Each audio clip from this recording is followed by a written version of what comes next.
আসসালামু আলাইকুম। ওয়ালাইকুম আসসালাম। বসো। বসো। আচ্ছা মা, আমি একটা জিনিস বুঝলাম না।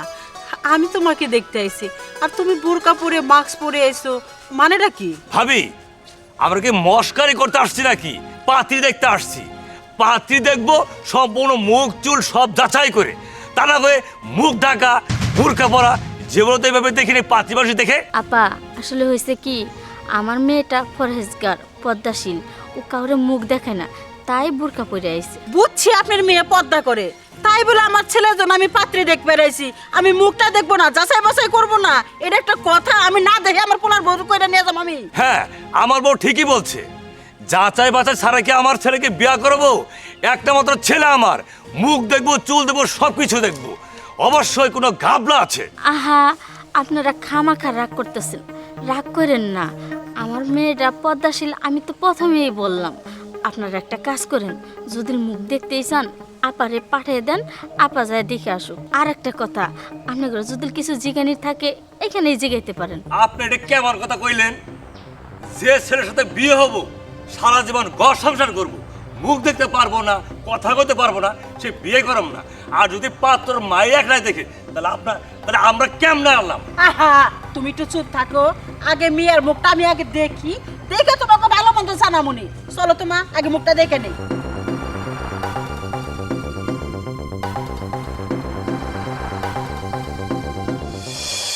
বসো, এবার মুখটা খোলো।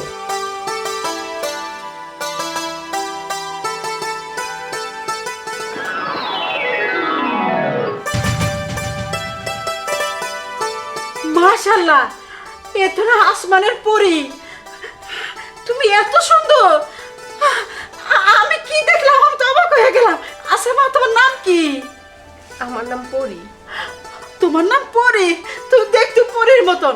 আচ্ছা, তুমি লেখাপড়া কতটুকু করছো?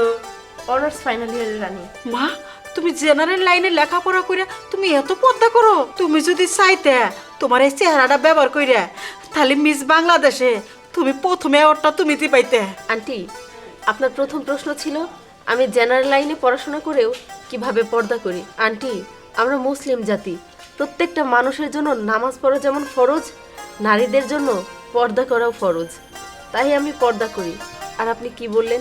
আমি চাইলে বাংলাদেশের মিস অ্যাওয়ার্ড প্রতিযোগিতায় পুরস্কার পেতাম। আমার কোনো ইচ্ছা নেই আন্টি। আমি চাই আমার রূপ সৌন্দর্য শুধুমাত্র আমার স্বামীকে দেখানোর জন্য। আমার রূপে যেন আমার স্বামী মুগ্ধ থাকে, এতেই আমি খুশি। মা, তোমার কথা শুনে আমার বুকটা ভরে গেল। তুমি এত ভালো মানুষ।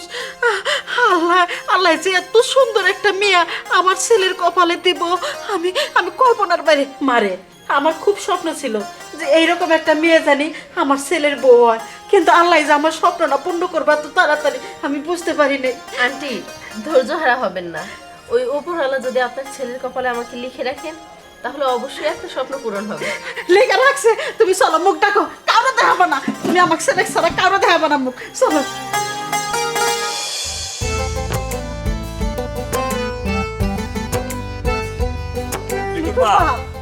আমি যে আসমানের পরি দেখাইলাম, এত সুন্দর বউ আমি জীবনে কোনো জায়গায় দেখি নাই। অনেক মেয়ে দেখছি, এই মেয়ের মতন না। আমার মেয়ে পছন্দ হয়েছে ফাইনাল, এই মেয়ে আমার ছেলের বউ হইব। বাবা, তোর মা বললো পাত্রী দেখতে খুবই সুন্দরী। পাত্রী দেখার ব্যাপারে তোর কোনো মতামত আছে? না বাবা, আমার কোনো মতামত নাই। যেখানে আমার মা পছন্দ করেছে সেখানে আমার কিছু বলার নাই। আলহামদুলিল্লাহ। ভাবি, তাহলে বিয়ের দিন তারিখটা ঠিক করে ফেলি। ভাই সাহেব, বিয়ের দিন তারিখ ঠিক করবেন তা ঠিক আছে, কিন্তু তার আগে ছেলে মেয়ের একটু মতামতের একটু জিজ্ঞেস করার। আমি বুঝছি, ছেলে মেয়ে একখানে দাঁড়ায় কিছু আলাপ টালাপ পারবো, যার যার সম্বন্ধে জিজ্ঞাসা করবো। বাবা ঠিক কথাই কইছে, তুই আমার মার সাথে যাইয়া আউলে যাই একটু কথাবার্তা কগা। তোর নাম ঠিকানা ক, আর বৌমার নাম ঠিকানা কই যা।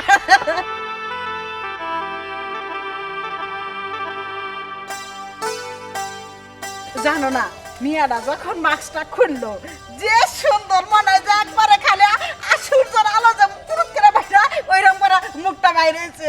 আমার যে পছন্দ হয়েছে।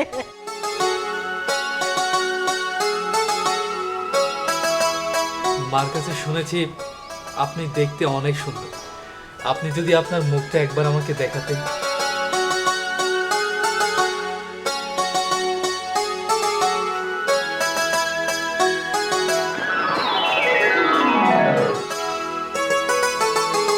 মাশাল্লাহ, আপনি তো দেখতে অনেক সুন্দর। আপনি আপনার মুখ থেকে যখন হিজাবটা সরালেন তখন আমার মনে হলো যে অমাবস্যার রাতে একটা পূর্ণিমার আলো করে চাঁদ ফিরে এলো। সত্যি আপনি দেখতে অনেক সুন্দর।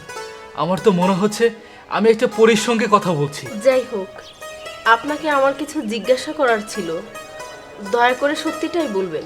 জি বলুন। আপনি কি নিয়মিত 5 ওয়াক্ত নামাজ পড়েন? আলহামদুলিল্লাহ, আমি নিয়মিত 5 ওয়াক্ত নামাজ পড়ি। তাহলে আপনার মুখে সুন্নতি দাড়ি নেই কেন? ইয়ে মানে যাই হোক, আমি কোনো অজুহাত শুনতে চাই না। আল্লাহর রহমতে আপনার সাথে আমি যদি বিবাহ বন্ধনে আবদ্ধ হই, তাহলে কিন্তু আপনাকে সুন্নতি দাড়ি রাখতে হবে। আচ্ছা ঠিক আছে, আমি চেষ্টা করব। চেষ্টা করব না, আপনাকে অবশ্যই রাখতে হবে।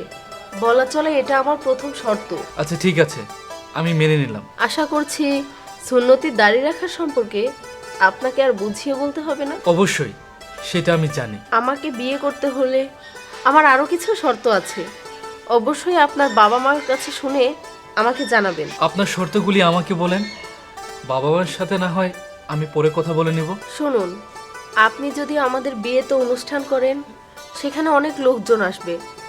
আমি কিন্তু মহিলা ব্যতীত কাউকে আমার মুখ দেখাতে পারবো না। আর হ্যাঁ, আপনাদের বাড়িতেও তো নিশ্চয়ই অনেক আত্মীয় স্বজন আসবে। আমি আপনার আত্মীয় স্বজনদের মধ্যেও মহিলা ব্যতীত অন্য একটা পরপুরুষকে কখনোই মুখ দেখাতে পারবো না। এতে করে আপনি কিন্তু আমাকে জোর বা অনুরোধ করতে পারবেন না। এটা তো অনেক ভালো একটা কথা, আমি আপনাকে জোর কেন করব?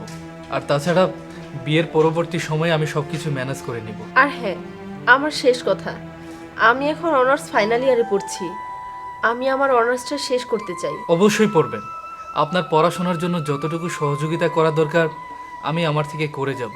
যদি আমি দেখতে তেমন সুন্দর না, কিন্তু মানুষ হিসেবে এতটাও খারাপ না। কে বলেছে আপনি দেখতে সুন্দর না?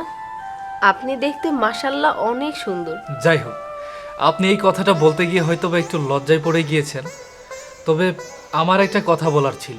জি বলুন। আপনি কি কাউকে ভালোবাসেন? হ্যাঁ, বাসি। আমি ভালোবাসি আল্লাহকে, আর তাছাড়া আমি তাদেরকেও ভালোবাসি যারা আল্লাহকে ভালোবাসেন। আলহামদুলিল্লাহ, আপনি যখন বললেন যে আপনি অন্য কাউকে ভালোবাসেন, তখন আমি রীতিমতো অবাক হয়ে গিয়েছিলাম। কিন্তু আপনি যখন ফের আবার বললেন যে আপনি আল্লাহ তাআলাকে ভালোবাসেন, সত্যি আমি আমার জানটাকে ফিরে পেয়েছি। আপনি যে আল্লাহ তাআলাকে ভালোবাসেন এটা খুবই ভালো। আমি নিজেও আল্লাহ তাআলাকে ভালোবাসি। আর হ্যাঁ, মুসলমান হিসেবে আল্লাহ তাআলাকে ভালোবাসাটা উচিত। যাই হোক, বাহিরে সবাই আমাদের জন্য অপেক্ষা করছে, চলুন।